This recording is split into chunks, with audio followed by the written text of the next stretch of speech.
Welcome to my YouTube channel Kuldeep sir official. आज मैं आपको एक ऐसे नए टॉपिक के बारे में बताऊंगा, चर्चा करूंगा जो करंट से रिलेटेड है और उसका नाम है जो 3 कानून नए बदले गए हैं उनके बारे में विधिवत चर्चा करेंगे। और ये जो 3 नए कानून लागू हुए हैं, वो स्टार्ट हुए हैं, वो लागू होंगे 1 जुलाई 2024 से। तो आइए शुरू करते हैं। 3 नए कानून 1 जुलाई 2024 से लागू होंगे। फिर इसमें हेडिंग है एक बदले गए कानून कौन कौन से हैं। 1860 में आईपीसी की जगह अब भारतीय न्याय संहिता 2023, मतलब आईपीसी की जगह पर अब भारतीय न्याय संहिता लिख के आएगा। दूसरा, 1898 में सीआरपीसी की जगह भारतीय नागरिक सुरक्षा संहिता का यूज किया जाएगा।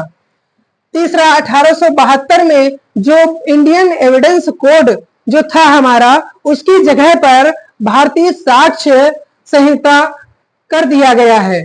फिर आइए इसमें देखते हैं नए बदलाव क्या हुए हैं। आईपीसी कानून में पहले 511 धाराएं थी, जो कि अब नया जो आईपीसी की जगह पे भारतीय न्याय संहिता हुआ है, यानी कि भारतीय न्याय संहिता में 358 धाराएं होंगी, यानी कि 511 से 358 कर दी गई हैं धाराएं।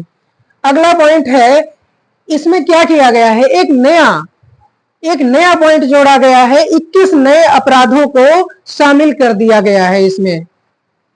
अगला पॉइंट है, जीआरपीसी में 484 धाराएं थी, जबकि बीएनएसएस मतलब भारतीय नागरिक सुरक्षा संहिता, भारतीय नागरिक सुरक्षा संहिता में 531 धाराएं होंगी।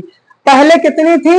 484 थी। अब जो नियम में बदलाव हुआ है उसमें 531 धाराएं होंगी। नेक्स्ट पॉइंट है, नए कानून में सीआरपीसी 177 धाराओं को बदला गया।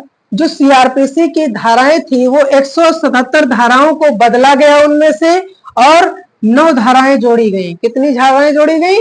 9 धाराएं जोड़ी गई।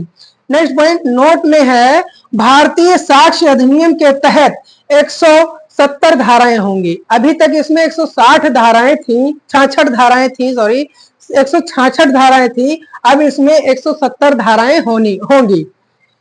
नेक्स्ट, ये जो बीएनएस आपको हम बता रहे हैं, बीएनएसएस, इसका फुल फॉर्म क्या है? भारतीय नागरिक सुरक्षा संहिता। बीएनएस ये है, इसका क्या है? भारतीय न्याय संहिता। तीसरा है बीएसए, भारतीय साक्ष्य अधिनियम, ये फुल फॉर्म है। इनको हिंदी में जैसे लिखे हुए हैं, जैसे हिंदी में वैसे ही इंग्लिश में लिखा जाएगा। ठीक, आइए देखते हैं कि जो हमारे नए कानून का ये जो प्रोस्पेक्टस है, ये कब संसद में पेश हुआ था? ये 12 दिसंबर 2023 को, 12 दिसंबर 2023 को संसद में पेश हुआ था। कब पेश हुआ था? 12 दिसंबर 2023 को संसद में पारित कब हुआ?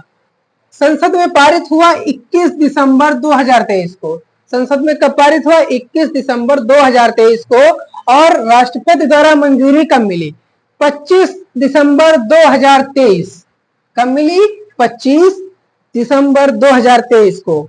और इनमें जो प्रमुख धाराएं हैं, वो कौन कौन सी प्रमुख धाराएं बदली गई, जिनको आए दिन न्यूज़पेपर में हेडलाइन में आता है, आइए उनकी चर्चा करते हैं।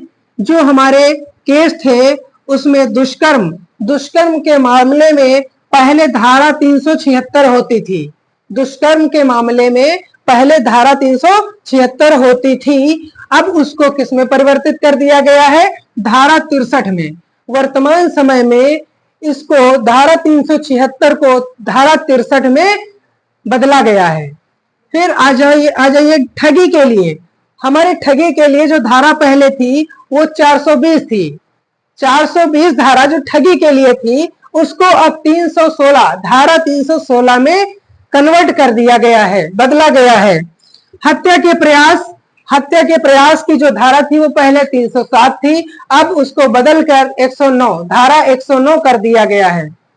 फिर अगली है हत्या की धारा पहले थी 302 और अब इसको 101 में बदला गया है, धारा 101 हो गई है।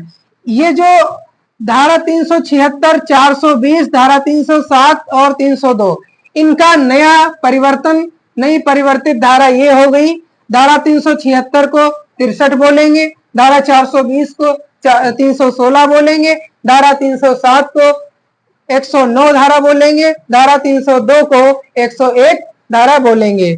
फिर आइए इसमें देखते हैं जो नए बिंदु हैं वो क्या है। नए कानूनों से आधुनिक न्याय प्रणाली स्थापित होगी। ये जो नए कानून हैं इनसे क्या होगा, नए कानून प्रणाली स्थापित होगी आधुनिक। फिर क्या हुआ, जीरो एफआईआर पुलिस में ऑनलाइन शिकायत दर्ज करवा पाएंगे। अब क्या होगा, प्रेजेंट टाइम में जो एफआईआर होगी वो सिर्फ जो है पुलिस, ऑनलाइन पुलिस का जो पोर्टल होगा उस पर दर्ज होगी। फिर क्या हुआ, जो हमारे जो मुकदमा चलता है, स्टार्ट होता है, उसके जरिए सम्मन भेजा जाता था पहले, अब उस प्रणाली को धीरे धीरे मॉडिफाई कर दिया गया है। किसमें, अब एसएमएस के जरिए सम्मन भेजा जाएगा। आप जब शिकायत रजिस्टर करेंगे तो उसमें आप अपना मोबाइल नंबर भी रजिस्टर करेंगे, तो उस मोबाइल नंबर के पर एसएमएस के जरिए आपको सम्मन भेजा जाएगा। ऐसी सुविधा प्रदान की जा रही है। सभी जघन्य अपराधों के वारदात स्थल की अनिवार्य वीडियोग्राफी जैसे प्रावधानों को इसमें रखा गया है। क्यों, क्योंकि अभी तक जितने भी जघन्य अपराध होते थे किसी की वीडियोग्राफी नहीं होती थी। अब क्या होगा, पहले वीडियोग्राफी होगी, बाकी सारे काम बाद में होंगे। जो भी फैसले होंगे उसके 7 दिन बाद सजा सुनानी होगी।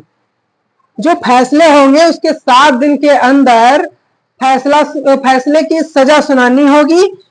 नेक्स्ट पॉइंट क्या है, मॉब लिंचिंग के मामले में 7 साल की सजा दी जाएगी, 7 साल की कैद होगी या उम्र कैद होगी। ये तीनों पॉइंट हैं, 7 साल की कैद होगी या उम्र कैद होगी या फिर डायरेक्ट फांसी की सजा का प्रावधान इस कानून में रखा गया है।